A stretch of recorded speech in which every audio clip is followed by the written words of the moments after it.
जय हिंद बच्चों, कैसे हो? उम्मीद करते हैं आप लोग अच्छे होंगे।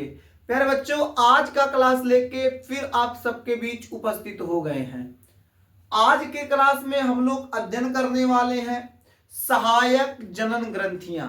इससे पहले सहायक नलिकाओं का क्लास लग चुका है। यदि आप लोगों ने वो क्लास नहीं देखा है तो चैनल के प्लेलिस्ट में जाके वहां से आप क्लास आसानी से देख सकते हैं। आज के क्लास में हम लोग क्या अध्ययन करने वाले हैं? तो आज के क्लास में हम लोग अध्ययन करने वाले हैं सहायक जनन ग्रंथियां। अगर बात करें सहायक जनन ग्रंथियों की, तो सहायक जनन ग्रंथियां कितनी होती हैं? तो नर में सहायक जनन ग्रंथियां 3 होती हैं। पहली जो हो जाएगी उसे शुक्राशय कहा जाएगा। दूसरी सहायक जनन ग्रंथि को प्रोस्टेट, और अंतिम में जो आएगी काउपर। यानी कह सकते हैं नर में सहायक जनन ग्रंथियों की संख्या कितनी है? तो 3 है। मुख्य रूप से कितना? 3 है। तो आप एक काम कीजिए, नोट कर लीजिए सहायक जनन ग्रंथियां। हेडिंग सबसे पहले कर लीजिए सहायक जनन ग्रंथियां। तो सहायक जनन ग्रंथियां जो हैं वो कितनी होती है नर में? तो नर में 3 सहायक जनन ग्रंथियां होती हैं। जो सबसे पहले सहायक जनन ग्रंथि हो जाएगी उसे हम लोग कहेंगे शुक्राशय।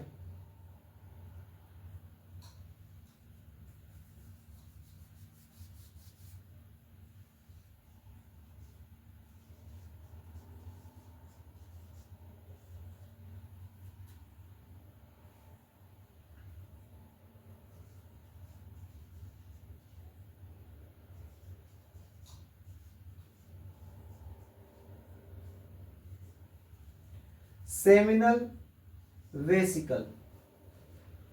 दूसरी सहायक जनन ग्रंथि को हम लोग क्या कहेंगे? प्रोस्टेट।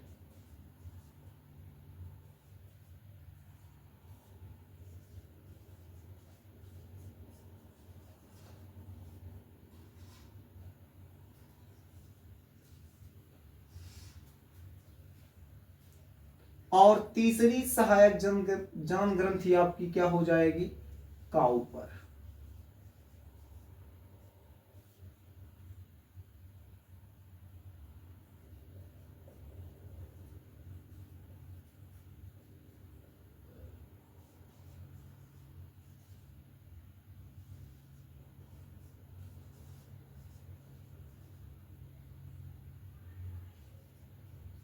ग्लैंड्स। ग्रंथि बढ़ा लीजिएगा।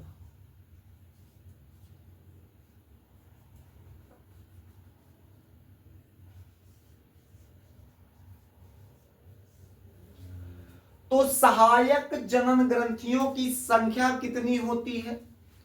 3 होती है। याद रखिएगा। सबसे पहला शुक्राशय, उसके बाद प्रोस्टेट ग्रंथि, उसके बाद काउपर। हम लोग बारी बारी से एक एक ग्रंथियों को अच्छे तरीके से समझते चलते हैं, ताकि अगर यहां से प्रश्न एग्जाम में आए तो एक भी क्वेश्चन छूटने ना पाए। अगर यहां से एग्जाम में प्रश्न बन रहा है तो हम सीना ठोकते हुए उस सवाल को, उस क्वेश्चन को आसानी से सॉल्व कर सके, आसानी से उसका उत्तर दे सके। तो सबसे पहले मेरे देश के अच्छे बच्चे हेडिंग कर लीजिए शुक्राशय। हेडिंग क्या करना है? शुक्राशय। तो हेडिंग करो शुक्राशय। हेडिंग हो गया। चलिए अब समझते हैं शुक्राशय। जो नर होते हैं, नर के मूत्राशय के ठीक पीछे एक जोड़ी शुक्राशय स्थित होता है। यानी जो नर है बाबू, नर के जो मूत्राशय है, तो मूत्राशय के ठीक पिछवा क्या होता है? एक जोड़ी शुक्राशय स्थित होता है। तो आप एक काम कीजिए, हेडिंग कर लिए हैं शुक्राशय, तो पॉइंट करते हुए, नोट करते हुए, साथ साथ समझते और नोट करते चलिए। तो पहला पॉइंट आप लोग नोट कर लीजिए, मूत्राशय। मूत्राशय के पश्च भाग में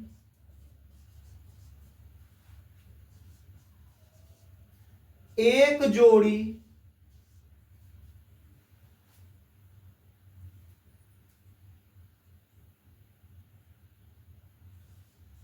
शुक्राशय स्थित होता है।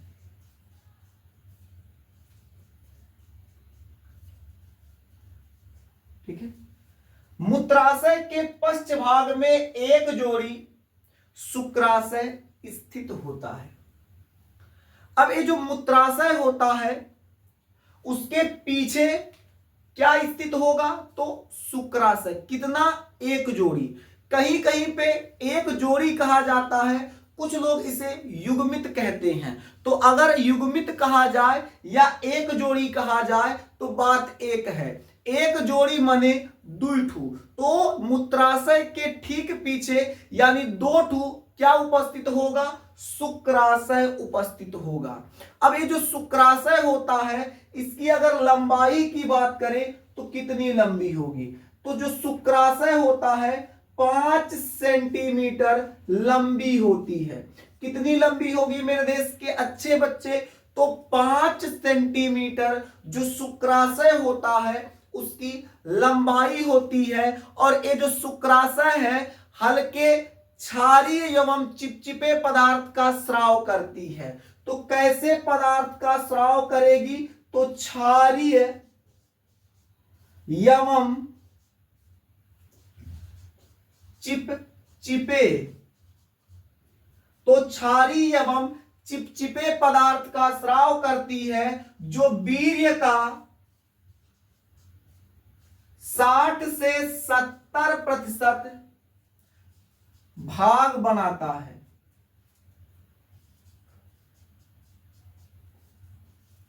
इस पॉइंट को जरूर याद रखिएगा। जो शुक्राशय होता है क्षारीय एवं चिपचिपे पदार्थ का स्राव करती है जो वीर्य का 60 से 70% भाग का निर्माण करता है। यानी जो वीर्य होता है उसमें 60 से 70% जो चिपचिपा पदार्थ फेंट के आता है बाबू, वो शुक्राशय भेजता है। ये जो क्षारीय एवं चिपचिपा पदार्थ है ये किस रंग का होता है, तो ये पीले रंग का होता है। ठीक है, पीले रंग का होता है। अब पीला में तो डार्क पीला नहीं होगा, हल्के पीले रंग का। ब्रैकेट में भी लिख लीजिएगा हल्का। ठीक है, इसका मतलब हो जाएगा जो शुक्राशय है वो क्षारीय एवं चिपचिपे पदार्थ का स्राव कर रहा है, उसका रंग कैसा होगा, तो पीला यानी हल्का पीला होगा। बात समझ में आ रहा है? अगर बात समझ में आ रहा है तो साथ साथ नोट करते चलिए। अच्छा विद्यार्थी वही है जो टीचर के कहनानुसार साथ साथ नोट करते चले और अपना नोट्स बेहतर बनाए। नोट्स बहुत जरूरी है, वरना आप रिवीजन नहीं कर पाएंगे। अगर चाहते हैं एग्जाम में बेहतर अंक आए, चाहते हैं कुछ बड़ा करने के लिए, एग्जाम को लथेर के मारने के लिए चाहते हैं कि एग्जाम जो है वो बेहतर जाए, तो मेरे देश के अच्छे बच्चे एक काम जरूर कीजिएगा। काम क्या करना है, तो काम बस यही करना है कि साथ साथ नोट्स बनाते हुए चलना है, ताकि जब आप एग्जाम हॉल में बैठे तो एग्जाम हॉल में बैठने से पूर्व अच्छे तरीके से रिवीजन करने की आवश्यकता पड़ेगी। तो जो रिवीजन जब आप करेंगे तो जब नोट्स बनाए रहेंगे तभी रिवीजन कर पाएंगे। तो रिवीजन करने के लिए आपको नोट्स की आवश्यकता पड़ेगी, और जब रिवीजन हो जाएगा तब आप एग्जाम में बेहतर कर पाएंगे। यानी एग्जाम में बेहतर अंक प्राप्त करने के लिए नोट्स बनाना पड़ेगा, उस नोट्स के जरिए आप रिवीजन कर पाएंगे। तो इतनी बातें समझ में आ गई होंगी। मूत्राशय के पश्च भाग में एक जोड़ी शुक्राशय स्थित होता है। इसकी लंबाई कितनी हो जाएगी, तो 5 सेंटीमीटर ये लंबा होता है। क्षारीय एवं चिपचिपे पदार्थ का स्राव करता है जो हल्के पीले रंग का होगा। इसके अलावा वीर्य का 60 से 70% भाग क्या होता है, यही बनाता है। आगे अगर बात करें तो जो शुक्राशय होता है कई प्रकार के प्रोटीन का निर्माण करता है, एक से अधिक प्रकार के प्रोटीन का निर्माण करता है, जिसमें प्रमुख प्रोटीन जो होगा, तो प्रमुख प्रोटीन इसमें क्या होता है, प्रमुख प्रोटीन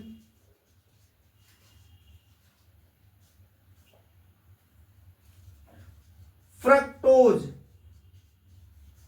यानी जो शुक्राशय होगा प्रमुख प्रोटीन के रूप में फ्रक्टोज को रिलीज करेगा, फ्रक्टोज स्राव करेगा। अब ये जो फ्रक्टोज होता है इसका काम क्या होता है, तो बाबू अभी आपको बता दें, ये जो फ्रक्टोज होता है ये क्या करेगा, शुक्राणुओं को क्या करता है, पोषण देने का काम करेगा। क्या करेगा, पोषण देने का काम करेगा। इसका और भी कुछ काम होता है, इसके और भी काम है। एक बात और याद रखिएगा मेरे देश के अच्छे बच्चे, ये जो फ्रक्टोज होता है मानव शरीर में जो नर होंगे, यानी नर में जो शुक्राशय होगा, शुक्राशय में ही केवल फ्रक्टोज का निर्माण होगा। यानी जो फ्रक्टोज होगा पूरे शरीर में कहीं नहीं निर्मित होता है, केवल एक जगह निर्मित होगा, एक ही जगह बनेगा। वो जगह क्या है, तो शुक्राशय। तो इस बात को मेरे देश के नौजवान याद रखिएगा कि जो फ्रक्टोज होता है उसका निर्माण केवल और केवल शुक्राशय में होता है। फ्रक्टोज जो होगा शरीर के अन्य किसी पार्ट, अन्य किसी भाग, अन्य कोई ग्रंथि जो है वो निर्मित नहीं करेगी, केवल और केवल फ्रक्टोज का निर्माण शुक्राशय में होगा। कहां होगा, तो शुक्राशय में होगा।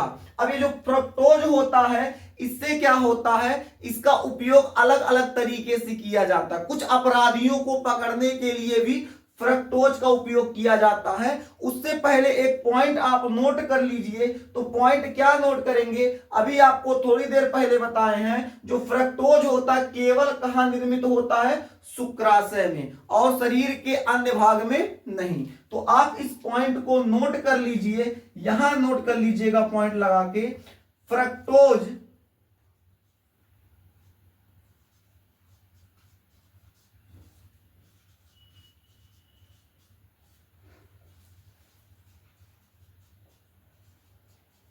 फ्रक्टोज केवल शुक्राशय में निर्मित होता है।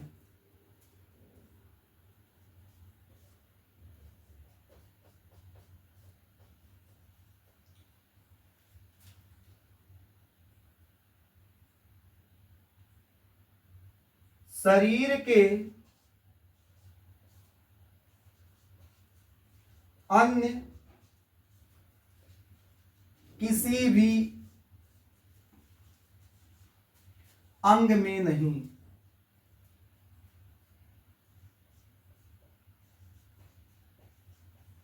बात समझ में आ रहा है, मार्कर चेंज करते हैं।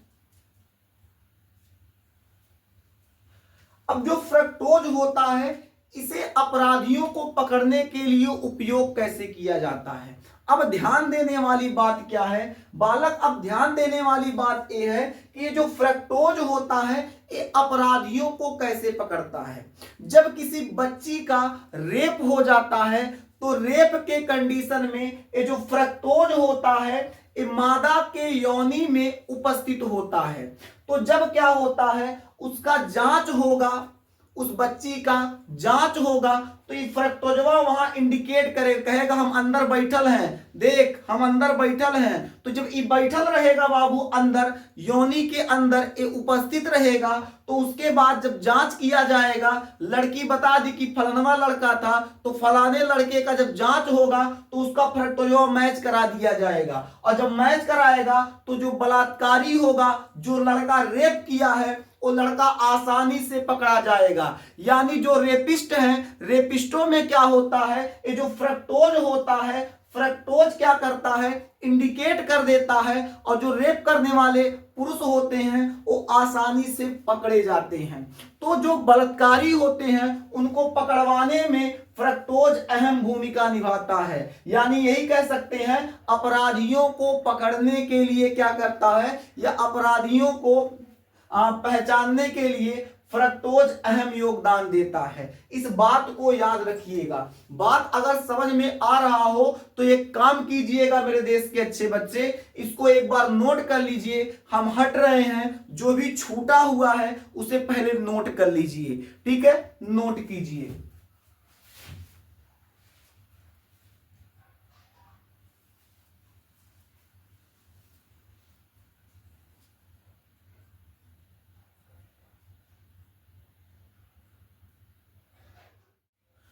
अब हम लोग पढ़ेंगे प्रोस्टेट ग्रंथि। तो हेडिंग कर लीजिए प्रोस्टेट ग्रंथि।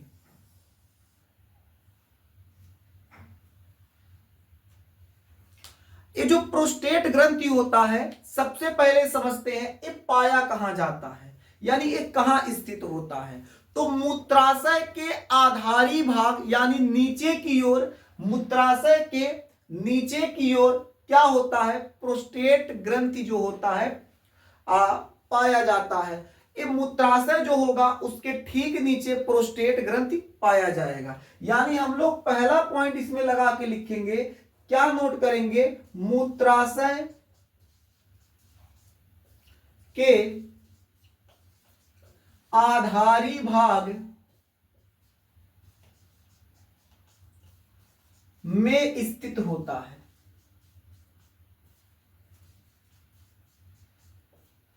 इसके साथ साथ ये जो होता है प्रोस्टेट ग्रंथि अयुग्मित होता है। क्या होता है, अयुग्मित होता है। अब आप कहेंगे सर अयुग्मित क्या होता है, तो अर्थात कहने का मतलब क्या है, अयुग्मित मतलब इसका कोई जोड़ा नहीं होता है।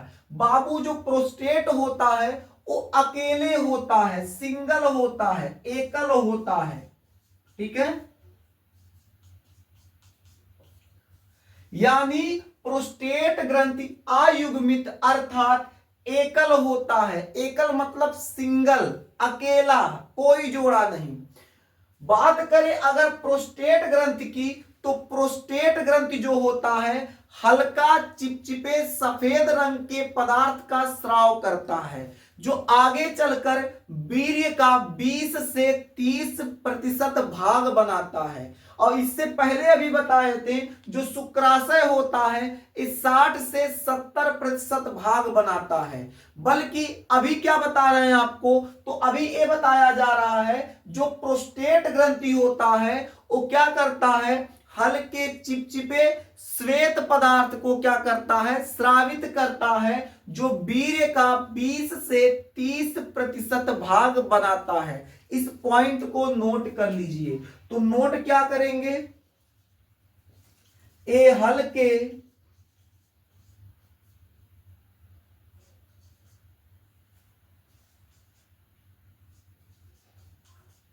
चिपचिपे एवं सफेद पदार्थ का स्राव करता है।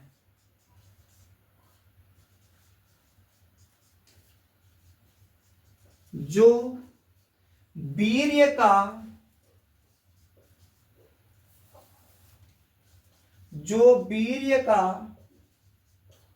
20 से 30% भाग बनाता है।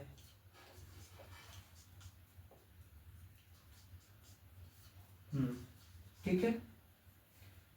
तो ए चिपचिपे एवं सफेद पदार्थ का क्या करता है, स्राव करता है, जो वीर्य का 20 से 30% भाग बनाता है। अब प्रोस्टेट ग्रंथि का खेला देखिए। अब कहेंगे मास्टर साहब खेला कौन चीज होता है। हमारे देहात में अभी शहर वाले टीचर को क्या कहते हैं, सर कहते हैं या सर जी कहेंगे। हमारे देहातों का थोड़ा सा लीला अपरंपार है। देहात में होता कौन चीज है, तो देहात में जो गार्जियन लोग होते हैं वो टीचर को टीचर नहीं कहते, मार साहब आ रहे हैं, ठीक है। तो आप लोग कह सकते हैं, आप लोग भी कुछ विद्यार्थी कहते हैं मार साहब, ठीक है। जबकि जो आधुनिक समय में क्या शहरों में देखिए उसको मार साहब कौन चीज होता है, ठीक है, मास्टर अरे भाई मास्टर कई प्रकार के होते हैं, मास्टरों में वैरायटी होता है। जो ढोल बजाता है ढोल मास्टर हो जाएगा, जो सिलाई करता है वो मास्टर सिलाई मास्टर है, जो पढ़ाता है वो मास्टर। तो पर वो मास्टर छोड़ के आप सर जी कह लीजिए या टीचर कह लीजिए, लेकिन नहीं, देहात वाले थोड़ा सा अलग ट्रेंड पे चलते हैं। देहात का लीलवा परंपार है, यहाँ मास्टर कहा जाता है। समझ में आया कि नहीं? तो आइए देखते हैं अगला पॉइंट इसमें। हाँ, आपको कुछ चीजें बताने वाले थे, कुछ बात बताने वाले थे। ये जो प्रोस्टेट ग्रंथि होती है, प्रोस्टेट ग्रंथि क्या होती है, एक गजब का खेला करती है। अब खेला क्या करेगी, कुछ नरों में, कुछ जो नर होते हैं उनमें क्या होता है, प्रोस्टेट ग्रंथि 40 से 45 वर्ष की आयु में फूल जाता है। ऐसा सभी नरों में नहीं होता है, कुछ नर जो होते हैं उनमें ऐसी समस्या होती है। 40 से 45 वर्ष की आयु में कुछ नर में प्रोस्टेट ग्रंथि जो होता है वो फूल जाता है। और जब फूलता है तो क्या करेगा, जो मूत्राशय होगा उसके ऊपर दबाव डालेगा। मूत्राशय के ऊपर क्या करेगा, दबाव डालेगा। या फिर कह सकते जो मूत्र वाला पाइप होता है, जिस पाइप से पेशाब निकलेगा, यानी मूत्र मार्ग जो होता है उस पर दबाव डालेगा। जैसे बाय द वे ये मूत्र मार्ग है, ये मूत्र मार्ग है, ये बीच से इसी रास्ते से पेशाब आने वाला है। तो ये प्रोस्टेट ग्रंथि है, ये प्रोस्टेट ग्रंथि देखिए, ये प्रोस्टेट ग्रंथि है। तो प्रोस्टेट ग्रंथि ऐसे है, जब ये फूलेगा क्या होगा, जब फूलेगा तो इस पे दबाव डालेगा, और जब दबाव डालेगा तो ये क्या होगा, ये जो है ऐसे ऐसे इस पे दबाव डालेगा, ऐसे दबेगा। तो जब पुरुष क्या होगा, पेशाब को त्यागेगा, तो पेशाब त्यागते समय उसको अत्यधिक मात्रा में जलन होगी, ज्यादा जलन होगा, और उसके साथ साथ पेशाब त्यागने में उसको कठिनाई होगी, समस्या होगी, पूरा जोर मारेगा पेशाब त्यागने के लिए। यानी जब प्रोस्टेट ग्रंथि क्या होता है, फूल जाता है, तो पुरुष को पेशाब त्यागने में समस्या होती है। ऐसी समस्या कब होगी, तो ऐसी समस्या होती है 40 से 45 वर्ष की आयु में। 40 से 45 वर्ष की आयु में क्या होता है, प्रोस्टेट जो होता है, प्रोस्टेट ग्रंथि फूल जाता है। और जब ये फूल जाएगा तो क्या करेगा, मूत्र मार्ग पर क्या बनाएगा, दबाव, जिससे क्या होगा, पेशाब त्यागने में दिक्कत होगा।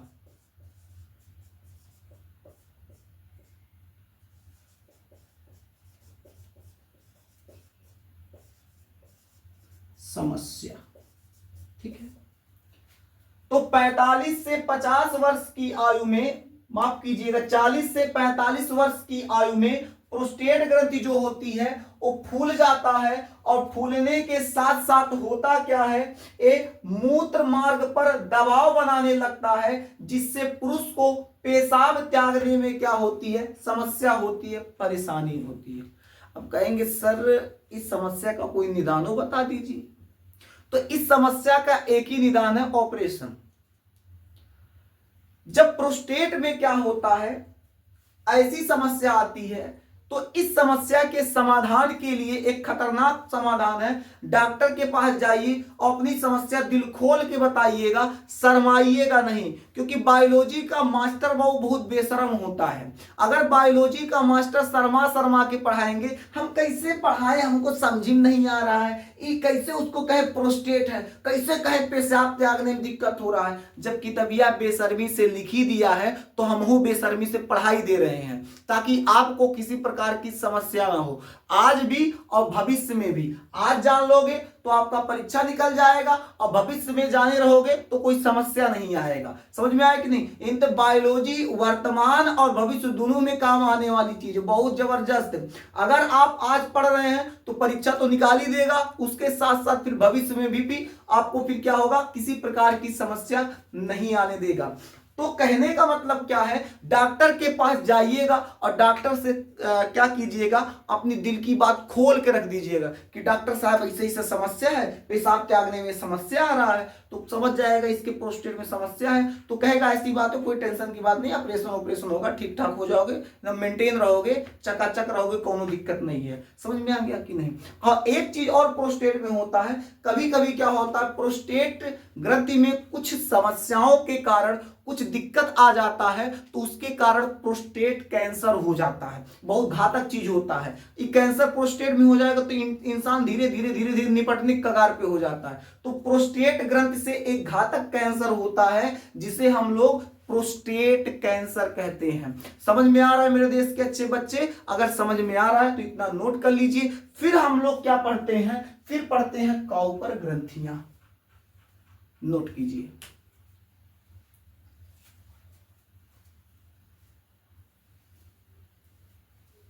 अब हम लोग पढ़ेंगे काउपर ग्रंथियां। हेडिंग कर लीजिए, काउपर ग्रंथियां। ठीक है, हेडिंग क्या करेंगे, काउपर ग्रंथियां।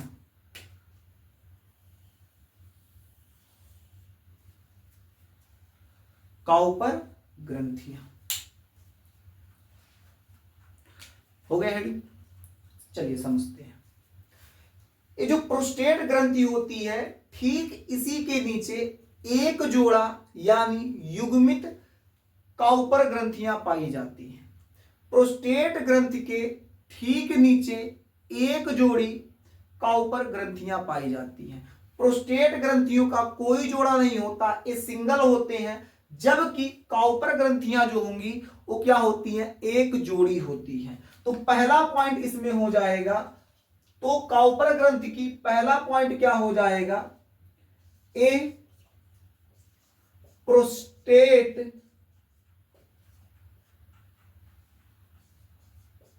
ग्रंथि के ठीक नीचे स्थित होती है।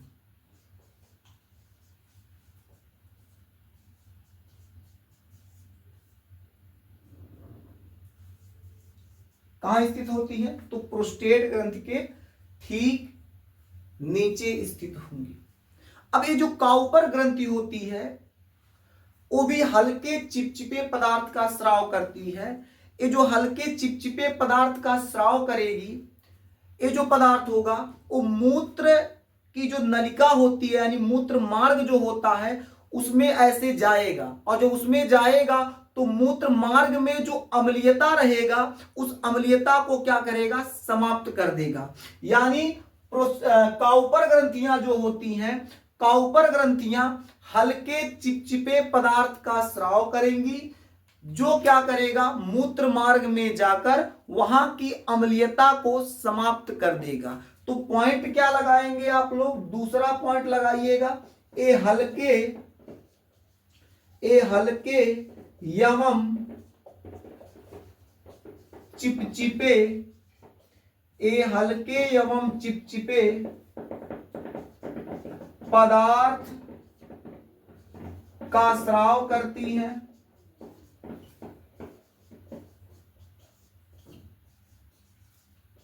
ये हल्के एवं चिपचिपे पदार्थ का क्या करती हैं, स्राव करती हैं, जो मूत्र मार्ग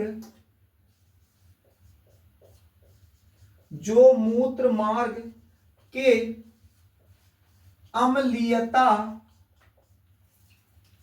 को समाप्त कर देता है।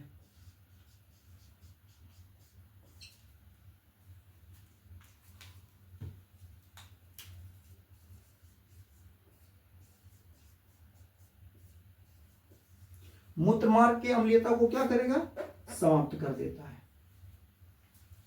ठीक, इसके अलावा काउपर ग्रंथि जो एक चिपचिपा पदार्थ स्रावित करता है, इससे क्या होता है, जो फीमेल होगी, जब मेल जो होगा फीमेल के साथ सेक्सुअल रिलेशन बनाएगा उस समय क्या होगा, जो मादा का योनि यानी वेजाइना होगा तो मादा के वेजाइना को चिपचिपा कर देगा, जिससे सेक्सुअल रिलेशन बनाने में आसानी होगी। यानी काउपर ग्रंथि जो होता है, काउपर ग्रंथि जो चिपचिपे पदार्थ का स्राव कर रहा है, इस स्राव करने के बाद क्या होगा, जो कहा गया मूत्र मार्ग जो होगा उसकी अम्लीयता को समाप्त करेगा। इसके साथ साथ जो काउपर ग्रंथि होता है वो क्या करेगा, जो चिपचिपा पदार्थ स्रावित कर रहा है मादा के योनि में प्रवेश करेगा, और जब नर मादा दोनों सेक्सुअल रिलेशन बनाएंगे उस समय सेक्सुअल रिलेशन बनाने में कठिनाई ना हो तो उसके लिए मादा योनि को क्या कर देता है, चिपचिपा कर देता है, जिससे सेक्सुअल रिलेशन जो है आसानी से बन सके। तो कहने का मतलब क्या हो जाएगा, एक पॉइंट और लगा के लिखिएगा, मादा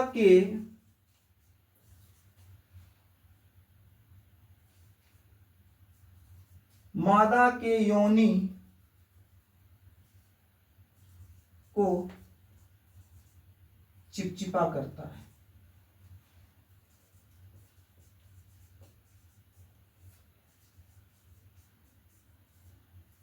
मादा के योनि को क्या करता है, चिपचिपा करता है। इसके अलावा स्नेहन उत्पन्न करता है। स्नेहन मतलब होता है कि जब नर मादा दोनों संबंध बना रहे होंगे उस समय उन दोनों में स्नेहन उत्पन्न होगा ताकि उनकी जो क्रिया है उसमें बढ़ोतरी हो सके। तो हम लोग क्या लिखेंगे, एक और पॉइंट लिख लेंगे, स्नेहन उत्पन्न करता है।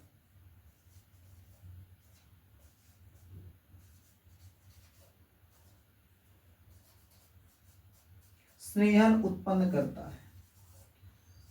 समझ में आ गया? तो समझ में आ गया है तो नोट कर लीजिएगा। तो आज के क्लास में हम लोग अध्ययन कर रहे थे सहायक जनन ग्रंथियां, जो आज कंप्लीट होता है इस क्लास में। अगले क्लास में नर जनन तंत्र का चित्र देखेंगे, और जो नर जनन तंत्र में जो पेनिस होता है, पेनिस का अनुप्रस्थ काट करेंगे और काट करके उसके अंदर का भाग देखेंगे। आज के लिए बस इतना ही, फिर मिलेंगे आपसे अगले क्लास में। तब तक के लिए जय हिंद।